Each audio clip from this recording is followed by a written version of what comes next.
우리는 종교개혁자 장깔뱅이 제네바 교회를 개혁하며 어린 성도들과 또 모든 성도들을 교육하기 위해서 제네바 교리문답을 작성하고 또 가르쳤던 내용들을 함께 살펴보고 있습니다.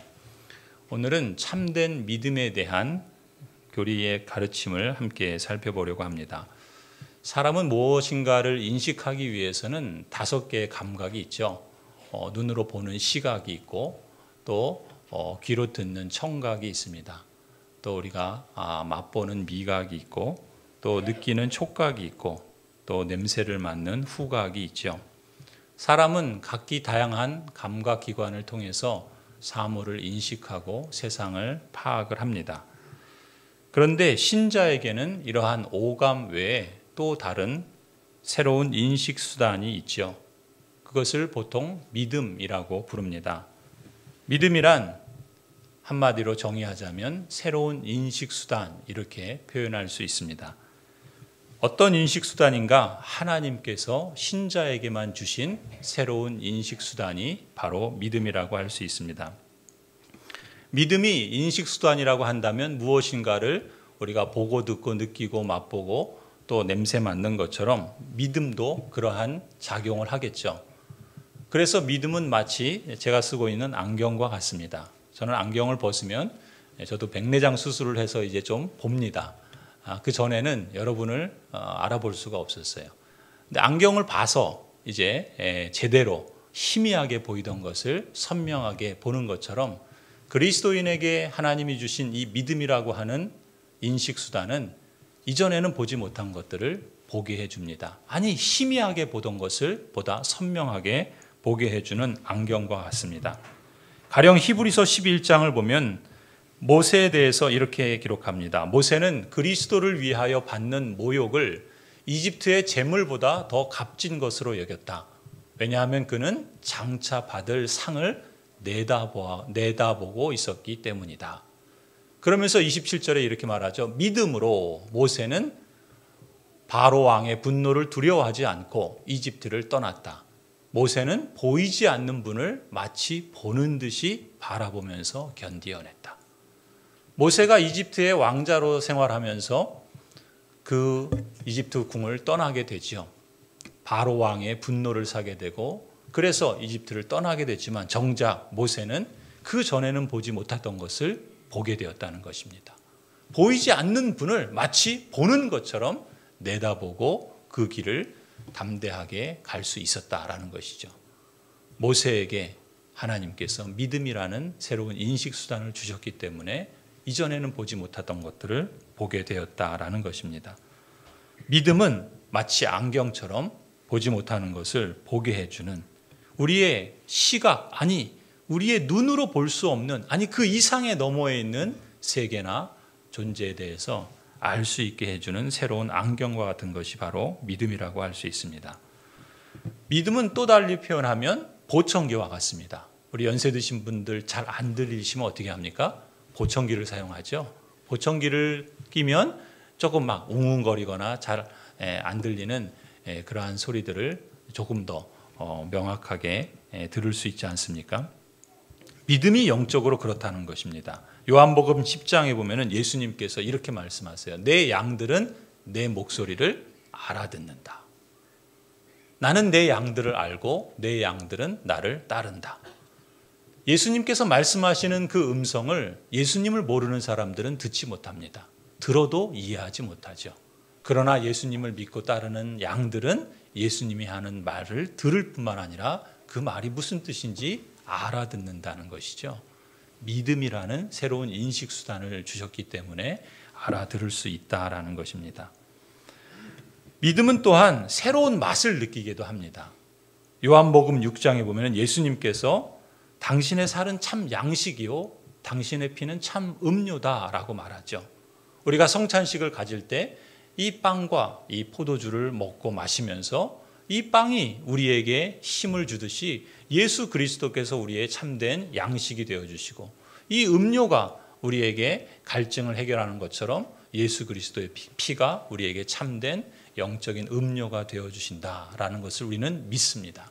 그리고 그 빵을 먹고 그 잔을 마시면서 예수 그리스도의 은혜를 우리가 느끼게 되죠. 그것은 믿음이 있기 때문에 가능한 일이라는 것이죠. 믿음은 이렇게 우리로 새로운 맛을 보게 하고 또 새로운 인식을 하게 합니다. 그래서 시편 34편에 이렇게 말하는 겁니다. 너희는 여호와의 선하심을 맛보아 알지어다. 믿음을 가진 사람에게는 하나님이 선하시다라는 것을 마치 우리가 음식을 맛보아 알듯 하나님의 선하심을 맛보듯 경험할 수 있다라고 말하는 거죠. 믿음이 있기 때문에, 믿음이라는 인식기관을, 수단을 주셨기 때문에 그렇습니다. 그렇게 보면 믿음이라는 것은 되게 막연하거나 추상적인 거나 또 희미한 것이 아닙니다. 믿음은 아주 구체적이고 실제적이고 우리 삶에 작용하고 역사하는 것이라 할 수 있습니다. 실제로 그리스도인은 믿음을 통해서 보지 못하던 것을 보기도 하고 듣지 못하던 것을 듣기도 하고 또 맛보지 못한 것을 맛보아 알게 되었습니다. 하나님께서 우리에게 믿음이라는 새로운 선물을 주셨기 때문에 이 모든 일이 가능한 줄로 믿습니다. 그런데 이 믿음이라고 하는 것은 참된 믿음이 있고 또 왜곡된 믿음이 있다라고 성경은 가르칩니다. 그렇다면 참된 믿음은 뭐고 왜곡된 믿음은 뭔가? 무엇을 가지고 어떤 기준에서 참되다, 왜곡되다 말하는 것일까요? 제네바 교리문답 111문과 112문을 보면 종교개혁자 장깔뱅은 참된 믿음에는 이러한 요소들이 꼭 있어야 합니다라는 것을 강조합니다. 여기에 보시면 세 가지 요소가 참된 믿음에는 반드시 있어야 된다라고 말합니다. 여러분이 갖고 있는 그 믿음, 나의 믿음이 참된 믿음인가? 구원 얻는 참된 믿음인가라는 것을 한번 이 세 가지 요소를 가늠해 보면서 한번 생각해 보시길 바랍니다. 제네바 교리문답에서 가르치는 참된 믿음의 첫 번째 요소는 분명하고도 확고한 지식입니다. 우리 먼저 111문을 한번 같이 볼까요? 이렇게 질문합니다. 이제 우리는 신앙의 근간이 되는 기초를 소유하고 있으니 이로부터 참된 믿음이 무엇인지를 정의할 수 있습니까? 여기서 신앙의 기초는 우리가 이제까지 보았던 것처럼 사도신경을 말합니다. 우리가 사도신경으로 우리의 신앙을 고백하죠. 사도신경은 우리가 믿고 있는 신앙의 내용들을 잘 정리하고 요약하고 그것을 우리는 받아들이고 고백하면서 믿음을 표현하죠. 그러한 신앙의 근간이 되는 사도신경의 내용들을 우리가 이제까지 쭉 살펴보았죠. 그것으로부터 우리는 이제 참된 믿음이 무엇인가를 정의할 수 있다는 거예요. 그렇다면 참된 믿음은 무엇인가? 우리 같이 한번 읽어볼까요? 시작. 그렇습니다. 참된 믿음이란 성부 하나님께서 예수 그리스도를 통하여 우리의 아버지와 구세주가 되신다는 것을 복음 안에서 선언하신 대로 우리를 향한 성부 하나님의 선하신 뜻과 사랑을 분명하고도 확고하게 아는 것입니다. 아멘. 좀 긴 표현이라서 명확하게 들어오지 않을 수 있습니다. 좀 우리가 이 문장을 우리가 조금 좀 이렇게 이해하기 위해서 단순하게 만든다면 참된 믿음은 맨 마지막에 뭐라고 되어 있습니까? 분명하고도 확고하게 아는 것이다. 이렇게 말하고 있죠. 참된 믿음에는 반드시 이 요소가 있다는 거예요. 분명하고 확고한 지식이 있다라는 것입니다. 이것이 참된 믿음의 필수 요소라고 말씀하고 있습니다. 로마서 10장을 보시면 사도 바울은 이렇게 말씀하죠. 사람은 마음으로 믿어서 의에 이르고 입으로 고백해서 구원에 이른다. 어떻게 의에 이른다고요? 마음으로 믿어서. 어떻게 구원에 이르게 됩니까? 입으로 고백해서. 그럼 마음으로 믿고 입으로 고백하면 난 예수님 믿습니다. 내 마음으로 믿고 입으로 고백합니다. 이렇게 말하면 무조건 다 구원을 받을까요? 이렇게 질문하니까 헷갈리죠? 그래야 될지 아닐지. 한번 보세요. 지금 이 사도 바울께서 사람이 마음으로 믿어서 의에 이르고 입으로 고백해서 구원에 이른다라고 말할 때는 전제되어 있는 것이 있습니다. 그것이 무엇인가? 마음으로 믿는다라고 했을 때는 그 마음 속에 믿는 내용이 담겨 있겠죠. 그 믿는 내용을 담아두고서 그 담은 믿음의 내용을 입으로 표현하겠죠. 그러니까 사람이 마음으로 믿고 의에 이르고 입으로 고백해서 구원에 이른다라고 하는 말씀은 거기에 반드시 무엇인가 그 사람이 마음에 믿고 있는 내용, 그리고 그 믿고 있는 내용을 입으로 표현하는 그 무엇인가 믿음의 내용들이 있어야 된다는 거예요. 그걸 전제하고 있다는 것이죠. 조금 어렵게 들리실 수 있는데 이렇게 풀어서 말할 수 있습니다.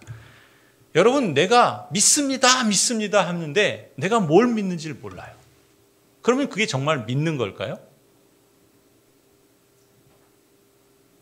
내가 무엇을 믿고 있는지 그 믿음의 내용이 명확하게 있어야 한다라는 뜻입니다. 자기가 무엇을 믿고 있는지 표현할 수도 없고 자기가 믿고 있는 그 내용을 설명할 수도 없다면 그 믿음은 구원 얻는 참된 믿음이 아닐 수 있다라는 것입니다.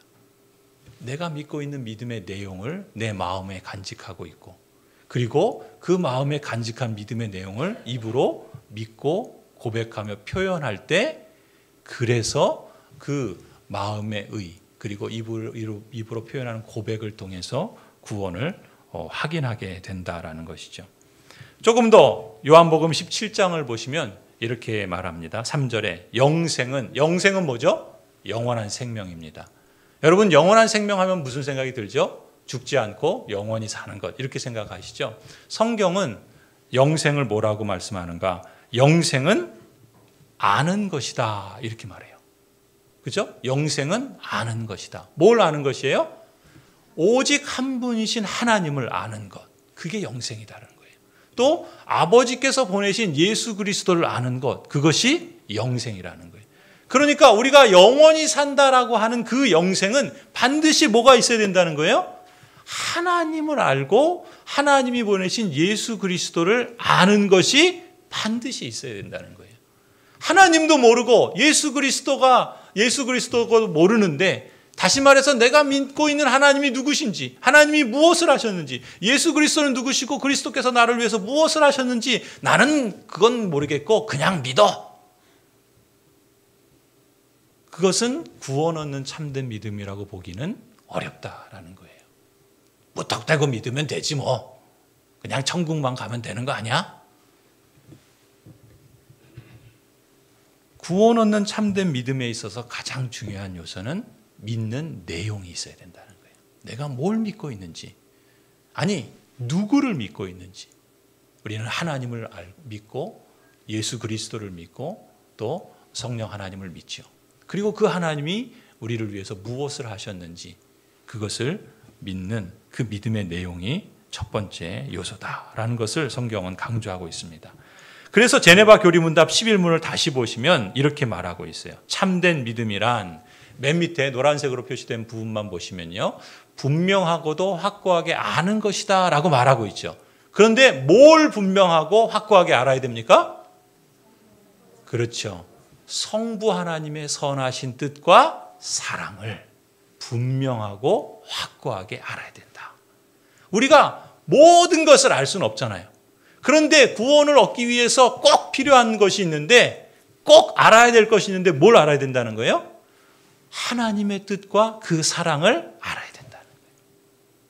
그것은 다르게 말하면 하나님께서 우리를 위해서, 나를 위해서 무슨 뜻을 갖고 계시고 무엇을 행하셨는지를 아는 것이 구원 얻는 믿음의 가장 중요한 요소다라는 것이죠.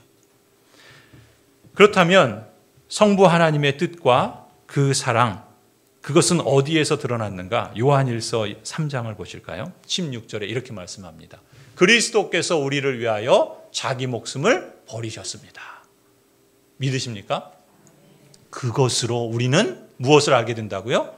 사랑을 아는 거예요. 누구의 사랑입니까? 하나님의 사랑. 하나님의 사랑을 분명하고 확고하게 안다라고 했는데 우리는 그것을 어떻게 알 수 있어요? 하나님은 보이시지도 않는데 하나님께서 그 아들을 이 땅에 보내셔서 나를 위해서, 우리를 위해서 고난을 당하시고 그 죄의 저주에 대해서 대신 죽음의 형벌을 당하심으로 죽으셨다. 그리고 그 예수 그리스도께서 그 죽음을 이기고 부활하셨다. 나는 그것을 믿는다는 것이죠. 그 그리스도의 십자가의 죽음과 부활 속에 하나님께서 우리를 얼마나 사랑하시는지 그것이 거기에 드러나 있다는 거예요. 그리스도께서 당신의 목숨을 버리신 것은 하나님이 나를 사랑하고 있다는 증거다. 나는 그것을 받아들이고 믿습니다. 라고 아는 것이죠. 이것이 구원 얻는 참된 믿음이라는 것입니다. 예수 그리스도를 통해서 확증해 주신 하나님의 사랑, 그것을 확고하게 붙잡는 것, 그것이 바로 참된 믿음의 가장 중요한 첫 번째 요소라는 거예요.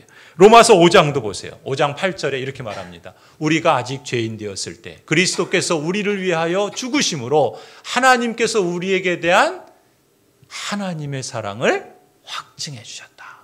하나님이 우리를 사랑한다라는 것을 말로만 하신 것이 아니라 확증을 보여주신 거예요. 무엇을 통해서요? 그리스도께서 죽으심을 통해서. 누구를 위해서요? 나를 위해서, 우리를 위해서 그 죽으심을 통해 하나님이 우리를 사랑한다는 그 증거를 확실히 보여주셨다는 것이죠. 이처럼 하나님께서는 예수 그리스도를 통해서 하나님의 사랑을 보여주셨습니다. 그러면 그 사랑을 표현하시는 하나님의 뜻은 무엇일까요? 우리가 멸망받기를 원하시는 걸까요? 우리가 저주 아래 살기를 원하시는 걸까요? 아니죠. 하나님은 우리가 그 죄의 저주로부터 구원을 받고 멸망이 아니라 생명을 얻기를 원하시는 거죠. 그것이 하나님의 선하신 뜻인 겁니다. 그 하나님의 선하신 뜻과 그 하나님의 은혜로우신 사랑을 내가 알고 그것을 믿고 내 마음에 담아두어서 내 입으로 표현하는 것, 그것이 구원 얻는 참된 믿음을 가진 사람의 구체적인 모습이라는 것이죠. 여러분에게 이 믿음이 있습니까? 아멘입니다. 그러한 믿음이 여러분에게 있기를 간절히 소원합니다. 그런데 여러분, 우리가 오해하시면 안 돼요. 아, 그렇지. 예수님은 십자가에서 죽으셨어. 그리고 부활하셨대. 나는 그걸 받아들여. 이렇게 생각하고 그러한 사실을 가르치는 사람이 있어요. 그런데 정작 그것을 그냥 사람들이 그렇게 생각한다더라. 또 역사 속에 그러한 일이 있었다더라. 라는 식으로 인간의 생각이나 이론 정도로 그친다면 그것은 합당한 지식이겠는가? 에베소서 3장을 한번 보시겠어요? 3장 12절에서 사도 바울은 이렇게 고백합니다. 우리는 그리스도를 믿음으로써, 그리스도를 믿어요. 그 믿음을 통해서 어떤 일이 나타나냐면 그분 안에서 뭘 갖는다고요? 확신을 갖는다는 거예요. 그리고 어떻게 그 삶에 나타납니까? 담대하게 하나님께 나아간다는 거예요. 그리스도를 믿는 사람에게는 그냥 그렇지. 나는 그걸 받아들여. 그걸 이해해. 그리고 그걸 인정해. 이런 정도의 지식으로 그치는 게 아니라 그 그리스도를 통해서 하나님께서 드러내신 그 뜻과 사랑을 아는 사람은 그것을 확신할 뿐만 아니라 그 확신 때문에 담대하게 하나님께 나아간다는 거예요. 여러분 하나님 앞에 나오시지 않았습니까? 왜 나오셨습니까? 그렇죠. 하나님을 믿으니까. 하나님께서 나를 사랑하시고 나를 구원하셨다는 그 확신이 있으니까 나오신 거잖아요. 그게 바로 구원 얻는 참된 믿음의 필수 요소라는 거예요. 여러분에게 분명 이러한 믿음의 지식과 담대한 확신이 있으리라 믿습니다. 그러한 확신이 여러분에게 있기를 축원합니다. 두 번째 참된 믿음의 요소가 있습니다. 그것은 예수 그리스도를 통한 약속입니다. 약속. 참된 믿음에는 반드시 약속이 있어요. 어떤 약속인가? 은혜의 약속이 있습니다. 은혜의 약속. 은혜의 약속이란 다 은혜로운 약속이지 그렇지 않은 약속도 있는가? 그렇지 않은 약속도 있습니다. 하나님을 거역하고 불순종한 인생은 하나님께 반역하죠. 하나님을 따르지 않습니다. 그러한 인생에게 하나님이 약속하신 것이 있습니다. 무엇이죠? 저주와 멸망이 약속되어 있습니다. 하나님께서 하나님을 믿고 따르는 사람에게 주신 약속은 저주와 멸망의 약속이 아니라 생명과 구원의 약속입니다. 그것을 값없이 거저주시는 약속이기 때문에 은혜의 약속이라고 부르죠. 참된 믿음은 하나님께서 그리스도 안에서 나에게 은혜로운 약속을 주셨다. 나에게 참된 생명과 구원의 약속을 주셨다라는 확신을 갖고 있다라는 것입니다. 성도 여러분, 이 약속은 어디에 있을까요? 어디에 담겨 있을까요? 하나님의 말씀인 이 성경에 담겨 있죠. 제네바 교리문답 112일문을 보시면 우리가 앞에 부분에 이렇게 말합니다. 참된 믿음이란 성부 하나님께서 예수 그리스도를 통하여 우리의 아버지와 구세주가 되신다는 것을 복음 안에서 선언하신 대로 분명하고도 확고하게 아는 것이다. 이렇게 말할 수 있어요.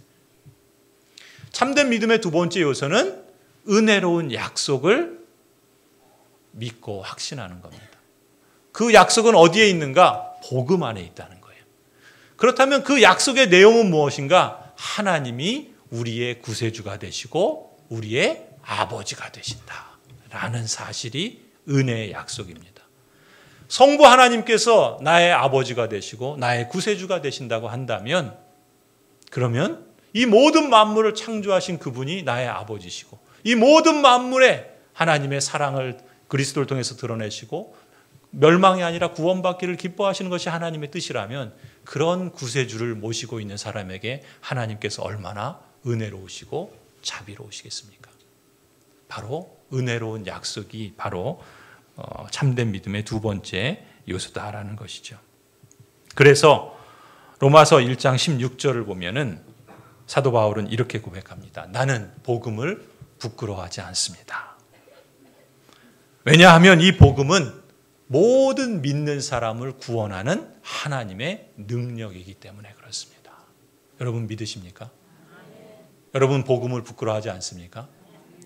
사도 바울은 이 복음이 너무 좋은 거예요. 왜냐하면 하나님의 구원을 나에게 주는 능력이 이 복음 안에 담겨 있기 때문에. 그런데 이 복음을 나는 자랑스럽게 여깁니다라는 정도로 만족할 수가 없는 거예요. 이 복음이 너무 자랑스러울 뿐만 아니라 너무 감격스럽고 너무 복된 거기 때문에 나는 이 복음을 부끄러워하지 않습니다라고 이렇게 부정적인 표현을 통해서 더 그 의미를 강하게 표현하고 싶었던 거예요. 나는 복음이 부끄럽지 않습니다. 나는 복음을 자랑스럽게 여깁니다. 왜냐하면 이 복음에는 나를 구원하시는 하나님의 능력이 있기 때문에 그렇습니다. 하나님의 은혜로운 약속을 복음 안에서 그대로 받아들이는 것. 이것이 참된 믿음의 두 번째 요소라는 것이죠. 여러분에게 이 믿음이 있으십니까? 예, 그런 줄 믿고 또 그렇게 되기를 소원합니다. 세 번째 참된 믿음의 요소는요. 성령 하나님의 역사하심이 있습니다. 무슨 얘기인가? 로마서 10장을 한번 보시겠어요? 믿음은 들음에서 생기고 들음은 그리스도를 전하는 말씀에서 비롯된다. 여러분 믿음은 어디서 생긴다고요? 들을 때 생기는 거예요. 그렇죠? 근데 뭘 들을 때 믿음이 생길까요? 그렇죠. 하나님의 말씀을 들을 때 믿음이 생깁니다. 그러니까 이 믿음이라고 하는 것은 말씀을 통해서 생기기도 하고 말씀을 통해서 자라가기도 하고 커지기도 하는 거예요. 그렇죠? 그런데 이 믿음은 그런 점에서 그리스도를 전하는 말씀을 들음으로 생기는 것인데 가령 이렇게 생각해 보세요. 제가 고양동 시장에 나가서 지금 여러분에게 설교하던 하나님의 말씀, 복음의 내용 이러한 것들을 그리스도의 십자가와 부활에 대해서 설교한다고 생각해 보세요. 그러면 지나가는 사람들이 제가 설교하는 그 복음의 메시지를 듣고 어떤 반응을 보일까요? 아멘 믿는 사람도 있을 거고, 그렇죠? 여러분은 한 사람도 없을 것 같아요? 어떤 사람은 왜 그냥 시끄럽게 하냐고, 길 가는데 방해하지 말라고 아마 그러면서 외면하거나 무시하거나 또 모욕을 주는 그런 사람도 있을지 몰라요. 그런데 보세요. 지금 제가 여러분에게 하나님의 말씀을 설교하고 있죠. 근데 여러분은 들으면서 아멘이라고 대답하고 있어요. 아멘이란 말은 무슨 말이에요? 그렇게 될 줄로 믿습니다라는 거예요. 똑같은 사람이 똑같은 말씀을 지금 설교하고 전하고 있는데 어떤 사람들은 그 말씀을 들으면서 아멘으로 받아들이는데 어떤 사람들은 그 말씀을 듣고 노멘 하면서 거부하고 거역한단 말이에요. 그러면 믿음은 들으면서 난다고 그랬잖아요. 하나님의 말씀을 들으면서 믿음은 생기는 건데 왜 하나님의 말씀을 듣는데 어떤 사람에게는 믿음이 생기기도 하고 커지기도 하는데 어떤 사람에게는 믿음이 생기지도 않고 오히려 그걸 거부하는 걸까요? 왜 이런 일이 벌어질까요? 그게 바로 세 번째 믿음의 요소입니다. 성령 하나님께서 역사하실 때 믿음이 생기고 자란다는 거예요. 고린도전서 2장을 한번 보세요. 성경에 기록한 바 눈으로 보지 못하고 귀로 듣지 못한 것들, 사람의 마음에 떠오르지 않은 것들을 하나님께서는 자기를 사랑하는 사람들에게 마련해 주셨다. 하나님의 말씀을 듣는데, 하나님의 말씀을 보는데, 하나님의 말씀을 경험하는데 어떤 사람에게는 그것이 그냥 흘려 지나가는 이야기고 어떤 사람에게는 그것이 보이고 들려지고 믿어진다는 거예요.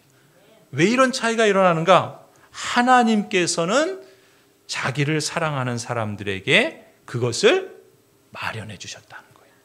그걸 좀 더 10절에 이렇게 말합니다. 하나님께서는 성령을 통하여 이런 일들을 우리에게 어떻게 해주셨다고요? 계시해 주셨다. 계시라는 건 뭐예요? 알려주셨다는 거예요. 하나님께서 그 말씀을 통하여 말씀이 선포될 때, 말씀이 증거될 때 그 어떤 사람이 믿음으로 받아들인다면, 여러분처럼 아멘으로 받아들인다면 여러분들이 그걸 받아들일 뿐만 아니라 이미 여러분 안에 하나님께서, 하나님의 성령께서 역사하고 있다는 증거라는 거예요. 그래서 믿음이 더 자라가게 되고 또 생기게 된다는 것이죠. 계속해서 보세요. 11절에 말씀합니다. 사람 속에 있는 그 사람의 영이 아니고서야 누가 사람의 생각을 알겠습니까? 그처럼 하나님의 영이 아니고서야 어떻게 하나님의 생각을 깨닫겠습니까? 하나님의 성령께서 하나님의 생각을 아시겠죠. 그런데 그 하나님의 성령이 12절 우리는 하나님에게 오신 영을 받았습니다. 아멘입니까? 여러분에게는 하나님의 성령께서 함께 하시는 거예요. 그래서 하나님의 성령께서 말씀을 들을 때 그 말씀이 흘려 들어가지 않고 내 마음에 믿어지도록 역사하신다는 거예요. 그것이 참된 믿음을 가진 사람의 증거라는 것입니다. 그렇게 보면 참된 믿음은 하나님의 선물이라는 걸 알 수 있겠죠. 구원 얻는 참된 믿음을 가진 사람은 그렇게 보면요, 두 가지 선물을 받은 거예요. 여러분은 두 가지 선물을 받은 겁니다. 첫 번째 선물은 내적인 인식 수단으로서 믿음이라는 걸 선물을 받은 거예요. 앞서 말씀드린 것처럼 믿음이란 걸 통해서 보기도 하고 듣기도 하고 맛보기도 한다고 그랬죠. 여러분이 지금 보고 있고 듣고 있고 맛볼 수 있는 것은 여러분의 내적으로 믿음이라는 선물을 주셨기 때문인 줄 믿으시기 바랍니다. 내적인 인식 수단으로서 믿음을 주셨고 또 하나 선물을 주셨어요. 외적인 인식 수단으로서 성경을 주셨습니다. 우리는 이 성경을 통해서 하나님이 무엇을 원하시는지, 하나님이 무엇을 뜻하시는지, 또 하나님의 그 약속은 무엇이고 복은 무엇인지, 하나님이 싫어하시고 미워하시는 것은 무엇인지 이 성경을 통해서 우리가 들고 읽고 또 우리가 사용할 수 있는 이 성경을 통해서 인식하게 하시는 것이죠. 이처럼 믿음과 성경이라는 선물을 여러분에게 주신 줄 믿으시기 바랍니다. 당연한 걸 뭘 또 선물이라 그러니까 새삼. 근데 이게 얼마나 놀라운 일인가? 우리 초대교회 위대한 신학자 중에 한 분이요, 교부였던 어거스틴이라는 분이 계십니다. 아우구스티누스라고 하는데 이분이 이렇게 말을 했어요. 우리 주님께서는 주님을 믿는 믿음이 인간의 공로가 아니라 하나님의 선물임을 가르쳐 주시기 위해서 이런 말씀을 하셨다는 거예요. 나를 보내신 아버지께서 이끌지 아니하시면 아무도 내게 올 수 없다라고 말씀하셨어요. 여러분이 지금 아버지께 나왔죠? 그것은 아버지께서 여러분을 이끌어 주셨기 때문인 줄 믿으십니까? 오늘 제가 예배 시작하면서 이런 말씀을 읽었습니다. 시편 말씀처럼 주께서 택하시고 가까이 오게 하신 사람은 복이 있는 사람이다. 왜요? 모든 만물의 창조주신 하나님 아버지께서 여러분을 이끌어 주셨기 때문에 그렇습니다. 그 다음 예수님이 또 뭐라고 말씀하십니까? 내 아버지께서 오게 하여 주지 아니하시면 누구든지 내게 올 수 없다. 시장 통해서 복음을 전하고 하나님의 말씀을 전해도 하나님께서 그 사람을 오게 하는 마음을 주시지 않으면 그 사람은 하나님께 가고 싶어도 나갈 수 없다라는 거예요. 이것이 성령 하나님의 역사하심이라는 것이죠. 그래서 그 다음 뭐라고 말씀합니까? 그래서 두 사람이 들을지라도, 두 사람이 같은 복음의 말씀을 들을지라도 한 사람은 멸망당하고 한 사람은 구원 얻는 일이 일어난다. 그래서 이러는 일이 일어난다는 거예요.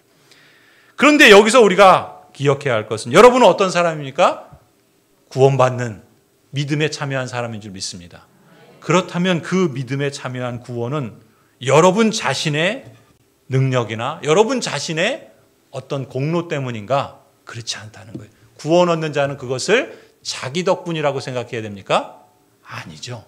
누구 덕분이에요? 목사 덕분이에요? 아니, 그러시면 절대 안 돼요.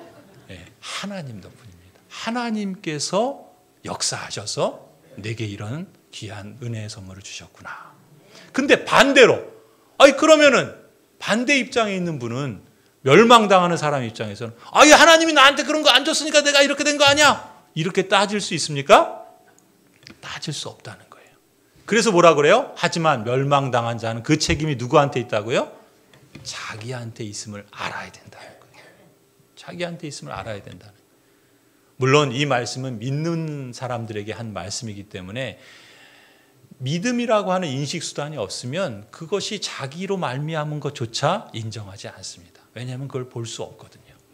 그래서 그걸 볼 수 있고 그걸 인식할 수 있는 믿음을 가진 우리에게 이 은혜가 하나님 덕분이구나라는 것을 인식하고 그 하나님께 하나님의 역사하심입니다라고 감사할 수 있어야 한다는 것입니다. 성도 여러분, 참된 믿음을 소유한 신자의 증거는 무엇입니까? 성부 하나님의 뜻과 사랑에 대한 분명하고 확고한 지식과 확신을 갖고 있습니다. 성자 예수 그리스도로 말미암는 은혜의 약속을 확신합니다. 그리고 성령 하나님께서 역사하고 계시는 것을 믿고 받아들이는 사람입니다. 이렇게 여러분 우리에게 주신 이 믿음이라고 하는 이 선물 자체도 성부 하나님의 선하신 뜻과 사랑이 담겨 있고 성자 예수 그리스도로 말미암는 은혜의 약속이 담겨 있고 성령 하나님께서 그것을 통해서 일하시는 놀라운 능력이 담겨 있다는 거예요. 여러분 우리가 갖고 있는 믿음은 보통 것이 아닙니다. 여러분이 믿음을 갖고 있습니까? 여러분 그러면 여러분은 놀라운 은혜를 이미 소유한 사람인 줄 믿으시기 바랍니다. 우리 옆에 있는 분에게 좀 말씀해 주세요. 당신은 그대는 놀라운 사람입니다.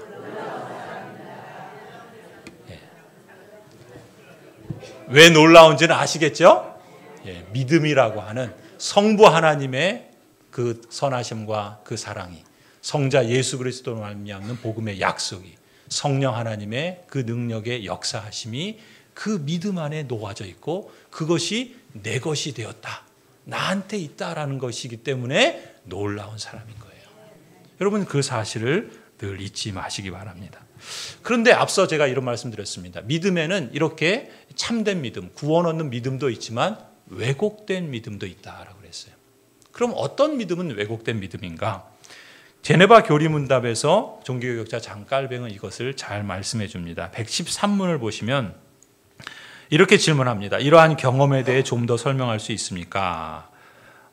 답, 우리 같이 한번 읽어볼까요? 시작. 우리의 이해력은 매우 약하여 믿음으로만 우리에게 계시되는 하나님의 영적 지혜를 확실히 파악할 수 없습니다.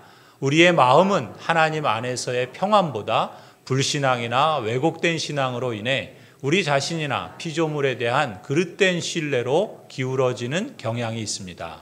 하지만 성령 하나님께서는 우리를 조명해 주셔서 우리 자신의 힘으로는 도저히 이해할 수 없는 것을 깨닫게 해 주십니다. 성령 하나님께서는 또한 구원의 약속들을 우리 마음속에 새겨주시고 인치심으로써 우리를 확신 가운데 굳게 세워 주십니다. 아멘. 사람에게 있는 부패한 본성이 있습니다. 그것은 죄로 인해, 불순종으로 인해, 타락으로 인해 누구나 죄인으로 나면서부터 가진 그러한 속성이에요. 이러한 부패한 속성은 하나님에 대해서 온전하게 알 수 없어요. 그래서 앞서 말씀드린 것처럼 믿음이라는 새로운 인식수단을 주셨기 때문에 하나님을 알고 또 보고 또 그것을 경험하고 맛볼 수 있다고 그랬죠. 이 믿음이라는 인식수단을 우리가 갖고 있지 않으면 하나님을 알 수가 없습니다. 만물 가운데 지금 철쭉이 피고 아름다운 이 꽃들이 피며 새로운 그 새싹들이 온 땅을 가득하면서 생명의 기운들이 가득한 그 아름다움을 보면서 하나님께서 이렇게 만드신 이 창조세계 속에 하나님의 신성의 능력이 담겨 있구나라는 것을 인식할 수도 있지만 믿음이 없으면, 하나님에 대한 감각이 없으면 그것을 제대로 못 보는 것처럼 인간의 부패한 그 본성은 그 이해력이 너무 약하기 때문에 그것을 알 수 없습니다. 그걸 아는 것 같으면서도 이것은 자연스럽게 부패하고 왜곡되는 그런 경향이 있다는 거예요. 그 중에 하나가 뭐냐면 치우침입니다. 가령 그릇된 왜곡된 그 믿음은 세 가지로 우리가 정리할 수 있는데, 첫 번째는 역사적 믿음이라는 게 있어요. 이 역사적 믿음은, 역사라는 게 뭡니까? 과거에 이러이러한 일이 있었다라는 걸 받아들이는 거죠. 우리가 세계사, 국사 이런 거 배우면서 과거에 있었던 일을 우리가 가보지 못하고 우리가 경험하지 못하지만 그걸 우리가 받아들이잖아요. 그렇죠? 그런 것처럼 예수 그리스도께서 2000년 전 유대 땅에 있었다더라, 십자가에서 죽었고 또 구원하기 위해서 이런 일을 했다더라 라는 그 역사를 지식적으로 받아들이는 믿음을 역사적 믿음이라고 그래요. 그것도 믿음이죠. 그렇죠? 그걸 받아들이니까. 그런데 이 역사적 믿음은 구원 얻는 참된 믿음이라고 볼 수가 없습니다. 왜 그러냐면 이 역사적 믿음을 가진 사람에게는 확신이나 헌신이 있지는 않아요. 내가 그걸 받아들였다고 내 몸을, 내 마음을 거기에 쏟거나 거기에 그렇게 헌신하지는 않는다는 것이죠. 그저 그것이 어떤 유익을 준다든지 아니면 내가 그것을 가르치거나 업으로 삼아서 사람들에게 그런 걸 알려줬을 때 그것이 나에게 유익을 주면 그게 좋은 것이지, 그 지식 때문에, 그 사실 때문에 내 자신을 거기에 바치거나 헌신하거나 예배하거나 그러한 모습으로 이어지진 않는다는 것이죠. 역사적 믿음은 무엇에 치우쳤는가? 그냥 지식에만 치우쳐져 있는 거예요.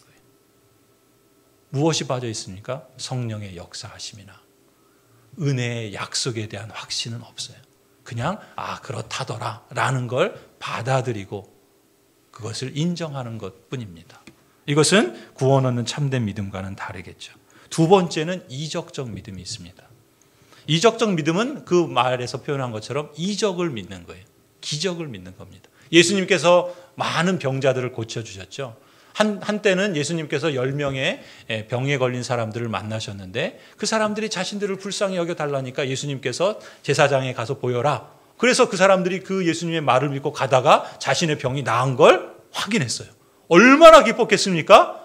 그래서 10명이 그 병고침을 받았는데 그 중에 9명은 내가 병고침 받았으니까 이제 자기 갈 길을 갔죠. 그러나 그 중에 한 사람은 예수님께 돌아옵니다. 그리고 예수님께 감사를 표현하죠. 그러니까 예수님께서 뭐라 그래요? 고침받은 사람은 10명인데 왜 너 한 사람이냐? 어떤 사람들은 기적을 추구하면서 기독교 신앙이 주는 유익을 구합니다. 그래서 기독교 신앙을 믿으면 기적이 일어날 것이라 믿고 그것을 추구하죠. 틀린 건 아닙니다. 그러나 앞서 말씀드린 병자들의 경우처럼 눈에 보이는 육신의 질병은 고침받았지만 그 9명의 사람들은 정작 그들의 영혼이, 그들의 전인적인 삶이 구원받지는 못했어요. 돌아와서 예수님께 감사를 표현한 그 사람에게 너의 믿음이 너를 구원하였다. 예수님께서 말씀하십니다. 그 사람은 이미 육신의 병은 고침받았지만 그에게 전인적인 구원, 온전한 구원이 그리스도께 찾아가서 그리스도께 감사를 표현함으로 하나님을 경외할 때 그리스도께서 그에게 참된 구원을 주시죠. 그런 점에서 이적을 추구하는 믿음은 그것 자체로서는 온전한 바른 믿음이라고 볼 수 없어요. 소위 말하는 기적을 추구하는 신앙은 이 아까 말씀드린 세 가지 요소 중에 성령의 역사하심만에 치우쳐져 있습니다. 성령을 믿으면 이러이러한 기적이 일어난다더라. 이런 병 고침의 역사가 일어난다더라. 라고 하면서 예수님을 쫓아다니는 사람들처럼. 그러나 예수님께서 고난을 말하고 죽을 것을 말하고 십자가를 말하니까 다 어떻게 했어요? 다 도망쳐 버립니다. 그것은 바로 이적적 믿음이 갖고 있는 한계요. 치우침인 것이죠. 세 번째 믿음은 일시적인 믿음입니다. 일시적인 믿음은 말 그대로 일시적이에요. 믿음이 있는 것 같은데 곧 보면 시들어버리는 그런 믿음입니다. 말씀을 듣고 그 말씀을 기뻐하고 그 말씀을 받아들인 것 같은데 정작 그 속에 뿌리가 없어서 어떻게 돼요? 말라버리는 그러한 신앙. 말씀 때문에 어려움을 당하거나 여러 가지 박해를 만나면 걸려 넘어지는 신앙. 말씀을 듣기는 하지만 세상의 염려 때문에, 세상의 유혹 때문에, 재물의 시험 때문에 말씀이 막혀서 열매를 맺지 못하는 그런 신앙. 이것을 예수님은 일시적 믿음이라 말씀하시죠. 이 일시적 믿음은 믿음의 내용이 그리스도께서 죽으신 그 사실, 성부 하나님께서 참된 아버지요 구세주가 되신다는 이 믿음의 내용이 결여되어 있는 거예요. 그리고 그 확신이 부족한 것이죠. 이렇게 치우쳐져 있는 이 세 가지 종류의 역사적 믿음, 이적적 믿음, 일시적 믿음은 분명 성경에도 믿음이라고 표현하고 있지만 그것은 참된 믿음, 구원 얻는 믿음과는 거리가 있는 것이다 라는 것이죠. 마지막으로 그렇다면 우리가 참된 믿음이 있다고 한다면 이 믿음은 우리에게 어떤 유익을 주는가? 제네바 교리문답 114문을 보면 이렇게 질문합니다. 참된 믿음을 소유할 때 우리에게 어떤 유익을 줍니까? 우리 같이 한번 읽어볼까요? 시작. 참된 믿음은 하나님 앞에서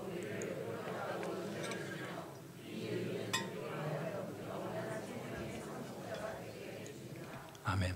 두 가지 유익이 있다 그래요. 첫 번째는 의롭다함을 받는 칭의의 유익이 있습니다. 여러분이 그리스도 안에서 의로운 사람이다. 의로운 사람이라는 건 뭐예요? 죄에 대해서는 더 이상 이제 무죄 방면됐고 의에 대해서는 하나님의 그 선을 행한 자처럼 의로운 사람으로 인정해 주시는 것이죠. 이게 칭의예요. 그 다음에 두 번째는 뭐예요? 영원한 생명의 상속자가 되게 한다. 즉 하나님의 자녀가 되는 양자됨의 특권을 받게 해주신다는 겁니다.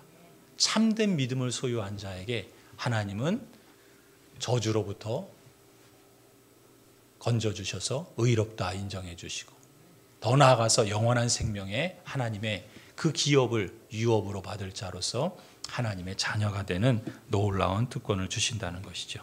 성도 여러분, 성도란 어떤 사람입니까? 성령 하나님께서 새로운 인식 도구인 믿음이라는 은혜로운 선물을 받은 사람을 두고 성도라 말합니다. 그러한 성도에게는 자연스럽게 나타나는 반응이 있습니다. 고린도후서 3장에 보시면 사도 바울은 이렇게 고백합니다. 우리는 주님의 영광을 바라봅니다. 우리는 주님과 같은 모습으로 변화하여 점점 더 큰 영광에 이르게 될 줄로 믿습니다. 이것이 바로 영이신 주님께서 우리 안에서 행하시는 일입니다. 참된 믿음을 소유한 자에게는 주님의 영광을 구하고 그 영광 가운데 우리가 변화되며 그러한 하나님의 놀라우신 영광에 이르게 하실 줄을 믿습니다. 기도하시겠습니다.